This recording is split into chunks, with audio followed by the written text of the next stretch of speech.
viver bem. Oferecimento Biofórmula. Manipulação a favor da vida.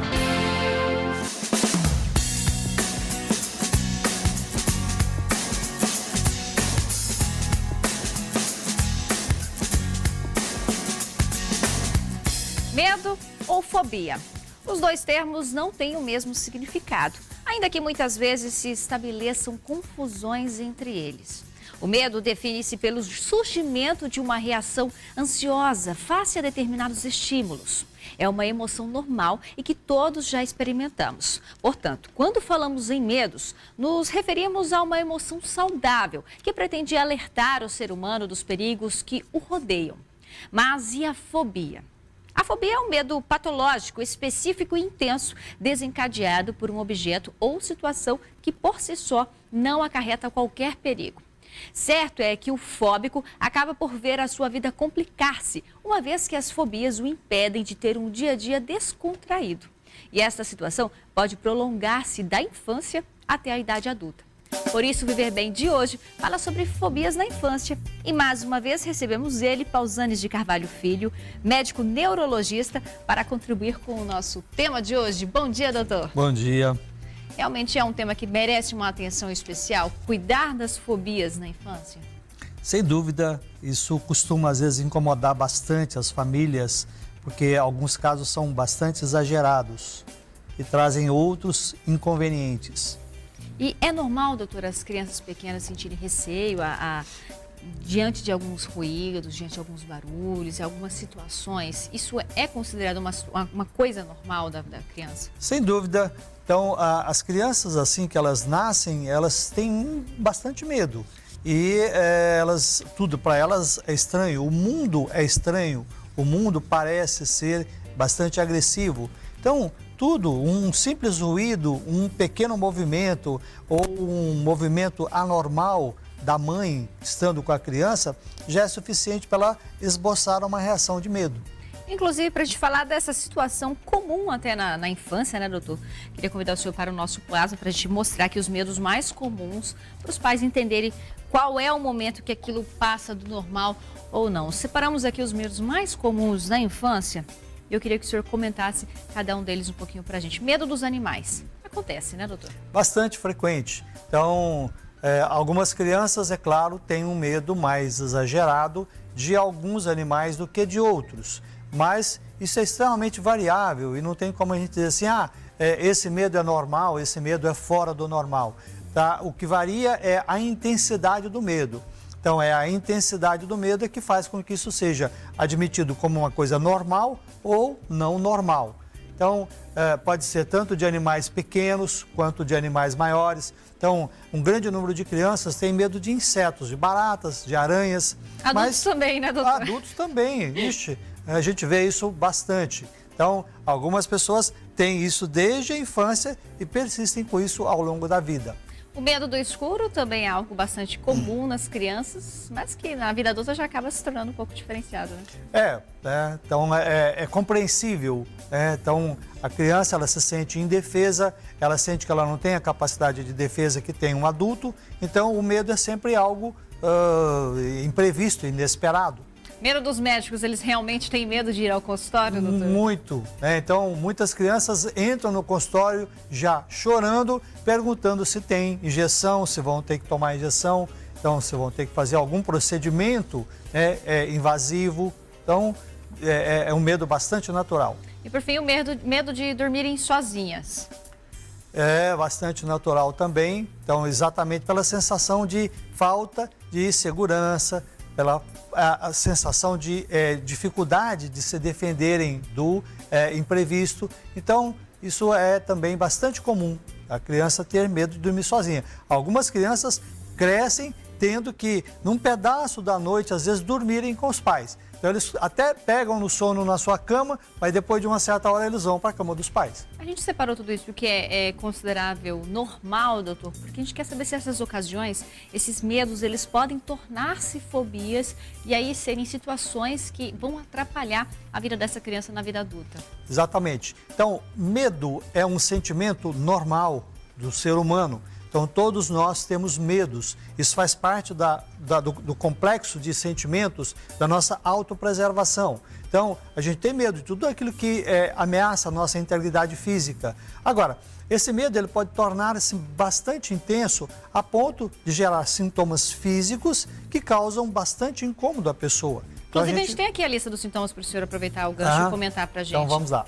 Então, quando a criança tem fobia ou medo muito exagerado, ela tem aumento da frequência cardíaca, ela tem uma sudorese excessiva, ela tem uma sudorese fria. Então, você pega na mão da criança, ela está suando e a mão está fria. Às vezes, tremor. Então, às vezes, dificuldade para falar. Às vezes, a dificuldade para respirar. A criança respira como se estivesse cansada e, às vezes, ela vai falar e ela engasga. Então, todos esses sintomas ou esses sinais são sinais de que ela está bastante incômoda, ela está sofrendo bastante com aquele tipo de sintoma. Isso pode se agravar, por exemplo, temos outros medos aqui que até me preocupa, que pode atrapalhar o psicológico, o desenvolvimento dessa criança, né, doutor? Por exemplo, o medo de perder o controle ou enlouquecer, medo de morrer. Tudo isso pode, de certa forma, influenciar ali no convívio dessa criança com outras crianças, nas suas atividades normais dessa fase? Com certeza. Por quê? Porque esse medo exagerado, ele gera insegurança. Então, a pessoa fica insegura. Então, ela não consegue tomar atitudes, né? Não consegue fazer programações, né, de vida, da sua situação de vida, de forma segura. Então, ela se sente muito insegura. Então, são pessoas que são indecisas, né? Hoje quer uma coisa, depois não quer mais, amanhã quer outra coisa, depois não quer mais. Então, isso gera vários distúrbios de comportamento, vários distúrbios psicológicos. Só para a gente fechar, então, os sintomas, mostrar aqui para o pessoal de casa, os sintomas que a gente acabou de falar: o medo de morrer, aturdimento, arrepios ou calores súbitos. Tudo aquela situação que pode gerar os transtornos para a criança. A criança tem muito medo disso. Então, elas às vezes não têm nem noção do que é morrer, mas elas têm muito medo de morrer, né? Ou medo de perder os pais, os parentes mais próximos, o irmão, a irmã. Então, é um sentimento bastante frequente. Pausa rápida, estamos falando hoje sobre fobias na infância, recebendo o convidado Pausanes de Carvalho, neurologista. E você de casa não saia daí, daqui a pouquinho nós estamos de volta.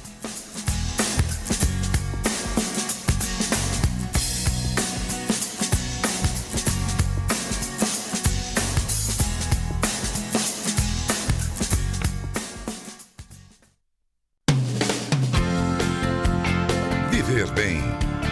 Oferecimento Biofórmula. Manipulação a favor da vida.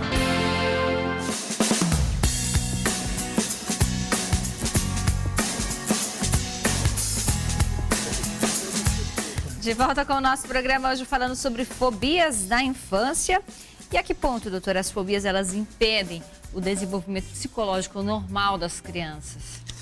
Elas podem causar alterações psicológicas as mais variadas possíveis. Então, são crianças que podem se desenvolver com um certo grau de indecisão, um certo grau de insegurança, com dificuldade para tomar o seu rumo na vida e constantemente inseguras, constantemente com medo de tomar decisões erradas. E quase todas as crianças, na sua evolução psicológica normal, atravessam uma série de etapas nas quais sentem medo perante determinadas situações ou objetos. Nós colocamos aqui uma espécie de linha do tempo para falarmos, então, um pouco desses medos em cada fase da vida desta criança. Doutor, eu queria que o senhor comentasse, por favor. Então, quando a criança nasce, ela é bastante atenta. Então, se você colocar uma criança, um bebê recém-nato, no berço e fizer um ruído, se for um ruído bem suave, ela talvez nem assuste. Mas se for um ruído mais incômodo, mais intenso, ela pode assustar. E esse pode até ser um sinal clínico de algumas patologias. Então, algumas crianças que têm problemas neurológicos, elas vão ter um susto muito maior. Elas vão reagir com muita intensidade e com um susto estranho, às vezes fazendo movimentos, né, anômalos. Então, isso são sinais neurológicos que podem, às vezes, ser valorizados. Então, é natural, é normal que um bebê, até uma certa idade, reaja a qualquer estímulo sonoro, algum movimento, algum ruído, de forma leve, discreta. Mas se for muito intenso, pode ser sinal de algum problema mais importante. Aos 6 meses, isso continua na vida do bebê, né, doutor? Então, até uma certa idade, toda criança reage de uma forma pessoal, particular, a determinados ruídos, a determinadas situações. Até os 8 meses, a criança ela tem um determinado medo também de pessoas e situações estranhas. É comum a criança estranhar. Né? Muito comum.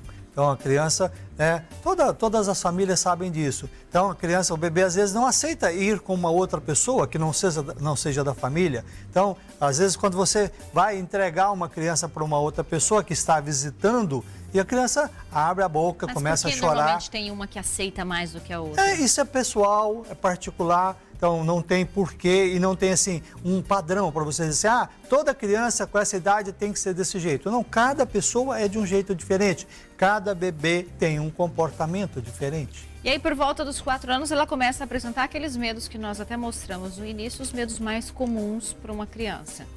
Sim, então, esses medos, eles são previsíveis. Então, depois de uma certa idade, a gente já sabe que a criança vai ter medo de certas coisas. Agora, como eu falei, medo é uma quantidade, tem uma quantidade que a gente aceita como normal. Quando isso ultrapassa esse normal, a gente acha que isso é uma patologia e que pode gerar outros problemas. Então, até uma certa idade, todos nós temos medos. Mas e aí, quando que o pai ele vai saber o momento? Meu filho tem um medo que está passando do normal, está atrapalhando a vida dele.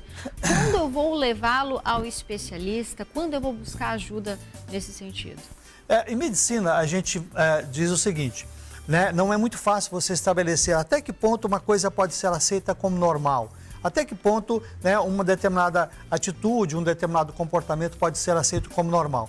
A gente considera como anormal a partir do momento em que isso gera outros problemas, que isso gera outras dificuldades. Então, se a criança tem, né, um medo que impede que ele vá a um outro cômodo da casa sozinho, que impede que ele durma sozinho, que impede que ele faça certas coisas sozinho, então isso já não é normal. Então, isso já é uma patologia. Até os 8 anos, as crianças elas têm medos mais existenciais. Nessa fase que a criança consegue se comunicar melhor, consegue conversar com os pais, seria, de certa forma, mais fácil de ter esse diálogo e esse entendimento da família com a criança para saber se existe a necessidade de um atendimento psicológico, um atendimento de um especialista, de um neurologista? Sem dúvida alguma. Então, a família tem uma importância muito grande nesse processo, tanto no sentido de minimizar esse medo exagerado, quanto de tomar a atitude adequada para tentar corrigir isso, né? Então, a família tem que obrigatoriamente tentar modificar, suavizar, preparar essa pessoa para enfrentar essa dificuldade e, é claro, se não estiver surtindo resultados, então procurar um profissional que possa ajudar.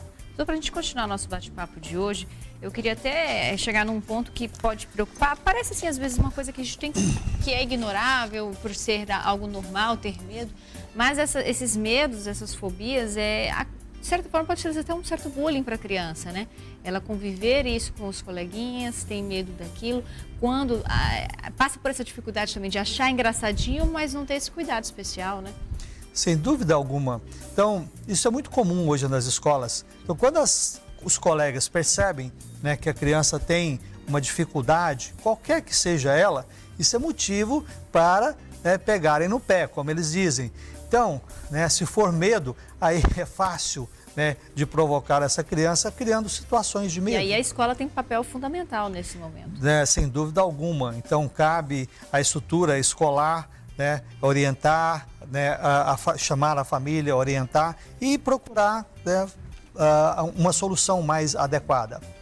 Certo. Falando sempre em qualidade de vida, Viver Bem também traz as melhores dicas do mercado para você viver melhor. Então, a nossa dica agora é Biofórmula. E atenção, porque tem recado importante para você que acompanha a nossa programação. Quando você pensa em manipulação de fórmulas, já vem logo à cabeça Biofórmula, a sua farmácia de manipulação. Preste atenção, aqui, por exemplo, eles são uma farmácia referência em atendimento ao cliente. Eles têm um rigoroso controle de qualidade em suas fórmulas. E detalhe importante, estão sempre trazendo as melhores inovações para você, caro amigo cliente. Precisando, vem até a Biofórmula. E detalhe importante também, também eles estão sempre com promoção. Promoção especial na sua receita, 15% de desconto. Somente a Biofórmula faz isso para você. Eles estão aqui na Pinheiro Machado, também na José Amador dos Reis e ainda na Jatuarana. Precisando, é só procurar a Biofórmula. Sabe por quê? A Biofórmula está sempre manipulando a favor da vida. Venha para cá. Dica do nosso programa. Daqui a pouquinho nós estamos de volta, não saia daí.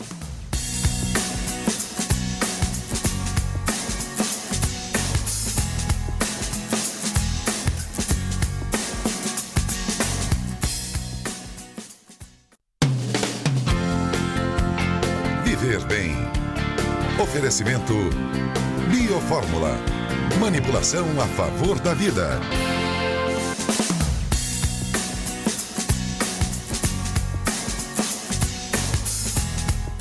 Estamos de volta falando hoje sobre fobias na infância. E para falar de fobias na infância, a gente quer saber agora, doutor, se é possível tratá-las. Existe tratamento para as fobias?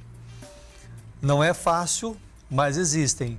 Então, algumas situações realmente existem algumas medidas. Começa em casa, óbvio, então no seio da família. É importante que a família entenda isso, porque muitos pais às vezes batem, às vezes agridem a criança pelo medo exagerado. Ou o contrário, né? Então às vezes superprotege ou até intensifica, né, esse medo. Então, começa em casa esse tratamento. Agora, muitas situações exigem um acompanhamento psicoterápico e muitas exigem um acompanhamento médico. Então, a grande dificuldade quando a gente fala em tratamento médico é porque médico só sabe tratar com remédios. Então, o médico não faz terapia, não faz orientações, então o médico passa remédio. Tá, então quando você fala assim, ele tem um medo e tem que tomar um remédio e o remédio é controlado, as famílias ficam na dúvida.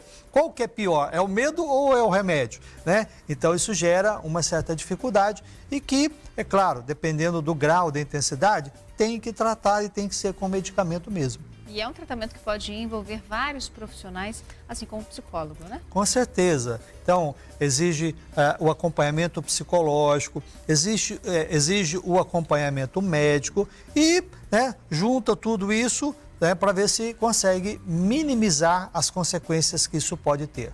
E para a gente entender o papel do psicólogo neste momento, neste tratamento, a gente tem uma matéria especial, então, com um especialista no assunto. Olha só.